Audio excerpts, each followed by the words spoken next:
Super star ಆದ್ರೇನು ನಾಲಿಗೆಯ ಮೇಲೆ ಹಿಡಿತಾ ಇರಬೇಕು.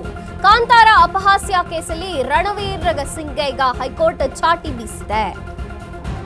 ನಾಲಿಗೆ ಮೇಲೆ ಹಿಡಿತಾ ಇರಬೇಕು. ಸೂಪರ್ ಸ್ಟಾರ್ ಆದ್ರೇನು ಯಾರಾದ್ರೇನು ಕಾಂತಾರ ಅಪಹಾಸ್ಯ ಕೇಸಲ್ಲಿ ರಣವೀರ್ಗೆ ಚಾಟಿ ಬೀಸಿದೆ ಹೈಕೋರ್ಟ್. ಸೂಪರ್ ಸ್ಟಾರ್ ಆದ್ರೇನು ಕಾನೂನಿಗಿಂತ ಯಾರೂ ಮೇಲಲ್ಲ. ಯಾರೇ ಜನರ ಧಾರ್ಮಿಕ ಭಾವನೆಗಳಿಗೆ ಧಕ್ಕೆ ತಂದ್ರೂ ಕೂಡ ಅದು ಸರಿಯಲ್ಲ. ಅದು ರಣವೀರ್ ಸಿಂಗ್ ಆಗಿರ್ಲಿ ಮತ್ಯಾರೇ ಆಗಿರ್ಲಿ. ದೈವವನ್ನ ದೆವ್ವ ಎನ್ನಲಾಗದು, ಹಾಗೆ ಮಾತನಾಡೋದು ಸರಿಯಲ್ಲ. ಭಾಷೆ ಗೊತ್ತಿಲ್ಲದ್ರೆ ತಿಳ್ಕೊಂಡು ಮಾತಾಡಿ. ರಣವೀರ್ ಕೇಸನ್ನ ಹಗುರವಾಗಿ ಪರಿಗಣಿಸಲ್ಲ ಅಂತ ಹೇಳಿದೆ ಕೋರ್ಟ್. ತಿಳಿದುಕೊಂಡು ಮಾತನಾಡಬೇಕು ಅಂತ ಕೋರ್ಟ್ ತರಾಟೆಗೆ ತೆಗೆದುಕೊಂಡಿತು. ಮಾತನಾಡಿದ್ದಕ್ಕೆ ಕ್ಷಮೆ ಕೇಳಿದ್ದಾರೆ ಅಂದ್ರೂ ಕೂಡ ಹೈಕೋರ್ಟ್ ಬಿಡಲಿಲ್ಲ. ತಿಳಿದು ಮಾತನಾಡಬೇಕು. ಭಾಷೆ ಗೊತ್ತಿಲ್ಲದಿದ್ದರೆ ತಿಳ್ಕೊಂಡು ಮಾತನಾಡಬೇಕು. ಸೂಪರ್ ಸ್ಟಾರ್ ಆದ್ರೇನು ಯಾರಾದ್ರೇನು ಭಾಷೆ ಗೊತ್ತಿಲ್ಲದೆ ಇದ್ರೆ ನಾಲಿಗೆಯ ಮೇಲೆ ಒಂದಷ್ಟು ಹಿಡಿತಾ ಇರಬೇಕ್ರಿ. ದೈವ ಮತ್ತು ದೆವ್ವಕ್ಕೆ ವ್ಯತ್ಯಾಸ ಗೊತ್ತಿಲ್ಲದೆ ಇದ್ರೆ ಭಾಷೆಯನ್ನ ಕಲಿತು ಅದರ ಹಿಂದಿನ ಅರ್ಥವನ್ನ ಅರಿತುಕೊಂಡು ಮಾತನಾಡಬೇಕು. ಯಾರು ಕೂಡ ಜನರ ಭಾವನೆಗಳಿಗೆ ಧಕ್ಕೆ ತರಬಾರದು. ಅದು ರಣವೀರ್ ಸಿಂಗೇ ಆಗಿರ್ಲಿ ಮತ್ತೊಬ್ಬರೇ ಆಗಿರ್ಲಿ. ಹೈಕೋರ್ಟ್ ಹೇಳಿರುವಂತಹದ್ದು ದೈವವನ್ನ ದೆವ್ವ ಎನ್ನಲಾಗದು, ಹಾಗೆ ಮಾತನಾಡೋದು ಕೂಡ ಸರಿಯಲ್ಲ. ರಣವೀರ್ ಕೇಸನ್ನ ಹಗುರವಾಗಿ ಕೋರ್ಟ್ ಪರಿಗಣಿಸಿಲ್ಲ. ಕ್ಷಮೆ ಕೇಳಿದ್ರು ಕೂಡ ಹೈಕೋರ್ಟ್ ಹೇಳಿರುವಂತಹದ್ದು ತಿಳ್ಕೊಂಡು ಮಾತನಾಡಬೇಕು ಅಂತ ತರಾಟೆಗೆ ತೆಗೆದುಕೊಂತು. ಮಾತನಾಡಿದಕ್ಕೆ ಕ್ಷಮೆ ಕೇಳಿದ್ದಾರೆ ಅಂದ್ರೂ ಕೂಡ ಹೈಕೋರ್ಟ್ ಬಿಡಲಿಲ್ಲ. ವಿಚಾರಣೆಯನ್ನ ಬಹಳ ಗಂಭೀರವಾಗಿ ಪರಿಗಣಿಸಿದೆ ಕೋರ್ಟ್.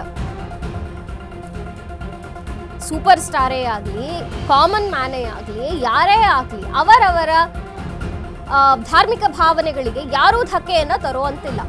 ಧಾರ್ಮಿಕ ಭಾವನೆಗಳು ಅವರ ಆಚರಣೆಗಳಿಗೆ ಯಾರೂ ನಿಂದನೆ ಮಾಡುವಂತಿಲ್ಲ.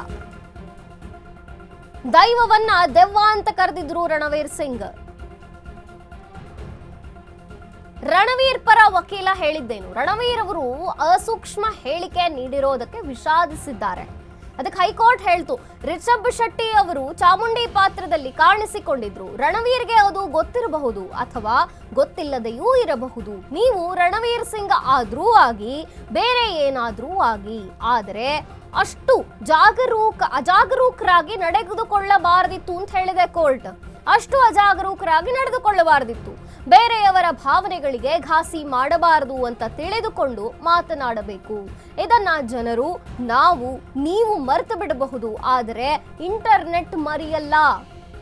ಅದಕ್ಕೆ ರಣವೀರ್ ಪರ ವಕೀಲರು ಹೇಳ್ತಾರೆ, ರಣವೀರ್ಗೆ ವಿಚಾರ ಗಮನಕ್ಕೆ ಬಂದ ತಕ್ಷಣ ಕ್ಷಮೆ ಕೇಳಿದ್ದಾರೆ ಅಂತ ಹೇಳ್ತಾರೆ.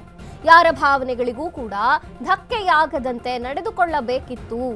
ಮುಂದೆ ನಡೆದುಕೊಳ್ತಾರೆ. ಈಗ ಆಲ್ರೆಡಿ ಕ್ಷಮೆ ಕೇಳಿದ್ದಾರೆ, ಗಮನಕ್ಕೆ ಬಂದ ತಕ್ಷಣ ಕ್ಷಮೆ ಕೇಳಿದ್ದಾರೆ ಅಂದ್ರು ರಣವೀರ್ ಪರ ವಕೀಲರು. ಆದ್ರೆ ಹೈಕೋರ್ಟ್ ಆದೇಶ ಏನು ಬಂತು? ಇದಕ್ಕೆ ಆಕ್ಷೇಪಣೆ ಸಲ್ಲಿಸಿ ತನಿಖೆ ಅವರು ಸಹಕರಿಸಲಿದ್ದಾರೆ ಎಂದು ಎಸ್ಪಿಪಿಗೆ ಸೂಚನೆಯನ್ನು ನೀಡಿತು. ಯಾವುದೇ ದುರುದ್ದೇಶ ಪೂರಿತ ಕ್ರಮ ಕೈಗೊಳ್ಳಬಾರದು ಎಂದು ಸೂಚನೆಯನ್ನ ನೀಡಿತು ಕೋರ್ಟ್.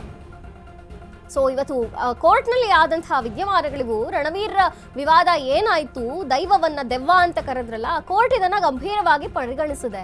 ನೀವು ರಣವೀರ್ ಸಿಂಗೇ ಆಗಿರಿ ಅಥವಾ ಬೇರೆ ಯಾರೇ ಆಗಿರಿ, ತಿಳಿದು ಮಾತನಾಡಬೇಕಲ್ವಾ. ಒಬ್ಬ ಸ್ಟಾರ್ ಸೆಲೆಬ್ರಿಟಿ ನಟ ಜವಾಬ್ದಾರಿಯುತ ಸ್ಥಾನದಲ್ಲಿದ್ದವರು ತಿಳಿದು ಮಾತನಾಡಬೇಕು.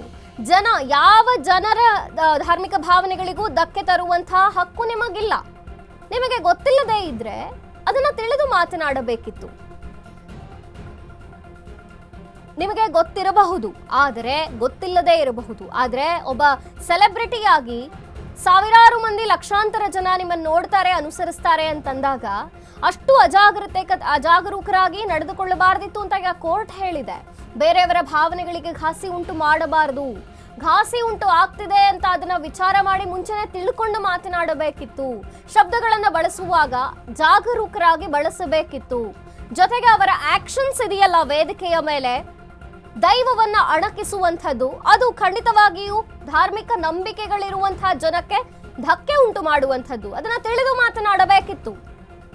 ರಣವೀರ್ ಪರ ವಕೀಲರೇನೋ ಹೇಳಿದ್ರು, ಇಲ್ಲ ರಣವೀರ್ಗೆ ತಕ್ಷಣ ಗಮನಕ್ಕೆ ಬಂದ ತಕ್ಷಣ ಕ್ಷಮೆ ಕೋರಿದ್ದಾರೆ, ಯಾರ ಭಾವನೆಗಳಿಗೂ ಧಕ್ಕೆ ಆಗದಂತೆ ನಡೆದುಕೊಂಡಿದ್ದಾರೆ ಅಂತ. ಆದ್ರೂ ಕೂಡ ಕೋರ್ಟ್ ತರಾಟೆಗೆ ತೆಗೆದುಕೊಂಡಿತು ಇವತ್ತು ರಣವೀರ್ ಸಿಂಗ್ನ.